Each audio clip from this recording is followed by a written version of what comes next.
আসসালামু আলাইকুম গাইস। আজকে সকালবেলায় ঘুম ভাঙলো 9:30 বাজে। তো আমাদের বলতেছে চল পাখির বাজারে যেতে হবে। আমি বললাম কোন জায়গায়? মিরপুর 1 নম্বরে। বললাম ঠিক আছে চলে।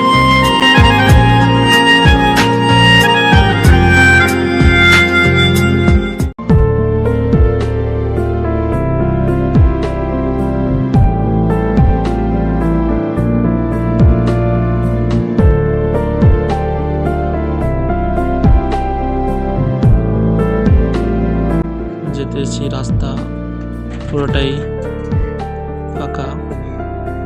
তো শুক্রবার এই কারণে সকালবেলায় অনেক ফাঁকাই থাকে, তো বিকেলবেলায় অনেক জ্যাম হয়। সেই ডিবি প্রধান কার্যালয়ে যেখানে আয়নাঘর বানানো হয়েছিল, তো দেখতে থাকুন। আয়নাঘরটা ভিডিওটা নিয়ে নিলাম একসাথে। যাই হোক, যেতে যেতে আবারও চলে আসলাম। যাই হোক, রাস্তাঘাট অনেক ফাঁকাই আছে। তো আসলে ব্যস্ততা শহরে এরকম সময় নিয়ে ঘোরা হয় না। তো যাই হোক, আস্তে আস্তে চলে আসলাম মিরপুর শেরেবাংলা জাতীয় স্টেডিয়াম। যাই হোক, স্টেডিয়ামটা আমি কখনোই ঢুকি নাই। তো যাই হোক, বাইরে থেকে দেখেছি অনেক সুন্দর লাগছে। যাই হোক, ইনশাল্লাহ অনেকদিন ঢুকবো। যাই হোক, যেতে যেতে প্রায় মিরপুর 1 নম্বরের কাছাকাছি জানে। যাই হোক, চলে আসলাম পাখির বাজারে। এসে দেখি এক মুরব্বির কাঁধে অনেকটি পাখি। পাখিটির নাম শুনলাম লাভবাহিক পাখি। তো মুরব্বির কাঁধে, গলায়, মাথায়, সব জায়গায়। তো যাই হোক, দেখতে থাকুন। পাখির বাজারে আমরা চলে আসছি। মামাতো ভাই সামনে হাঁটতেছে আর আমি পিছন থেকে ভিডিও করতেছি। যাই হোক, অনেক সুন্দর পাখিগুলো দেখতে দেখতে থাকুন। আরো অনেক সুন্দর সুন্দর পাখি দেখা যাচ্ছে। এটি হলো সম্ভবত মুরগ। এই যে এখানে বিড়াল অনেক সুন্দর করে শুয়ে রয়েছে, ওদের আলো সমূহগুলো দেখতেছি। তো যাই হোক, এগুলা হলো মুরগির বাচ্চা। যাই হোক, মুরগিগুলা অনেক বড় হয়। মুরগিগুলার আমার নাম জানা নাই। তো আমি জিজ্ঞাসা করলাম যে এগুলো কতটুকু। এটা এই যে আবার লাভবাহিক পাখিগুলো বিভিন্ন রঙের, কালারের, কত সুন্দর সুন্দর পাখি দেখা যাচ্ছে। আসলে কেনাটা বড় বিষয় না, ঠিক আছে? আপনি আসলে কিনতে হবে এমন কোনো কথা না। তো আসেন, আপনারা দেখেন, ঠিক আছে? এখানের এই যে আমাদের প্রাকৃতিকটা এত সৌন্দর্য, আসলে না দেখলে বোঝা যায় না। তো যাই হোক, উপরে আল্লাহ সৃষ্টিকর্তা আমাদের অনেক সুন্দর করে পাঠিয়েছে দুনিয়ায়। তো তো এই দুনিয়াটা অনেক সুন্দর, আসলে না দেখলে কখনোই বোঝা যায় না। তো আমি হাঁটতেছি, মামাতো ভাই হাঁটতেছে।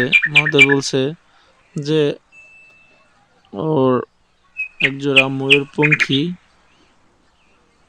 কবুতর দরকার। যাই হোক, আমরা যেমন কথা তেমন কাজ, ময়ূরপঙ্খী কবুতরের কাছাকাছি চলে আসলাম। এক ভাই দাম দর বলতেছে, আমরা শুনতেছি পাশে দাঁড়িয়ে। যাই হোক, মামাতো ভাই হাতে নিল, চট করে কবুতরটা দেখলো, দেখার সাথে সাথে চয়েস হয়ে গেল। তো বললো ভাই কয় টাকা? তো তার সাথে আমাদের সাথে দামে মিলে নাই। তো আমরা আবারও ওখান থেকে ব্যাক করে অন্য কোনো কোথাও চলে গেলাম। যেতে যেতে যাই হোক, এখানে আসলে বাজারটা অনেক বড়। ঘুরতেই আমার সময় লেগে গেছে 20 মিনিট। তো অনেক লোক হয়। আজকে হলো পাখির বাজার। তো এখানে হাঁস, মুরগি, কবুতর, পাখি, এগুলা মানে বিভিন্ন পশু পাখি এখানে পাওয়া যায়। তো আপনারা যদি কেউ না আসে থাকেন এই জায়গাটায়, ঠিক শুক্রবার সকালে চলে আসবেন। এখানে শুক্রবার সকালে হাট মেলে।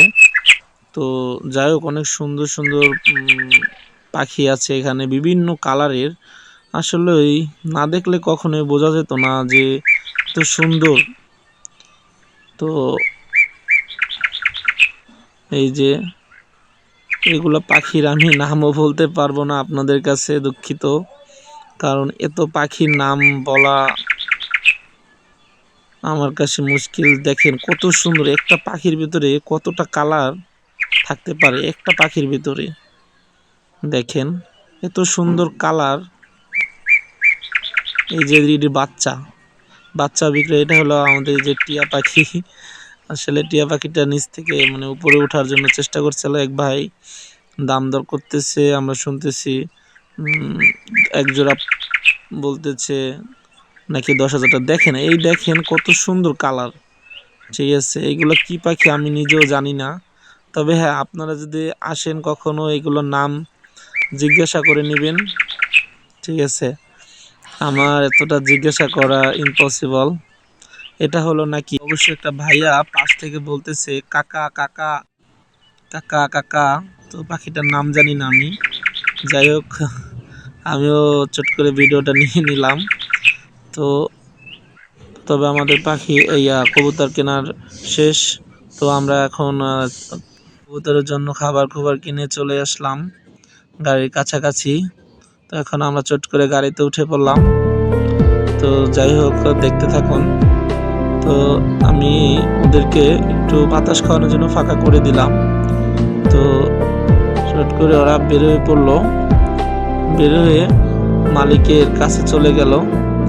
মালিক এর সাথে ভালোই। তো দেখছেন মানুষ কতটা স্বার্থপর হতে পারে। মানুষ পশু পাখিও দেখেন কতটা স্বার্থপর। চলে আসলো তার এক মালিকের থেকে আরেক মালিকের, হুট করে চলে তার হাতের উপরে উঠে পড়লো। যাই হোক, সে মালিক চিনে আমার কাছে আসতে চান, আমি জোর করে নিয়ে আসি, তারপরও তার কাছে চলে যায়।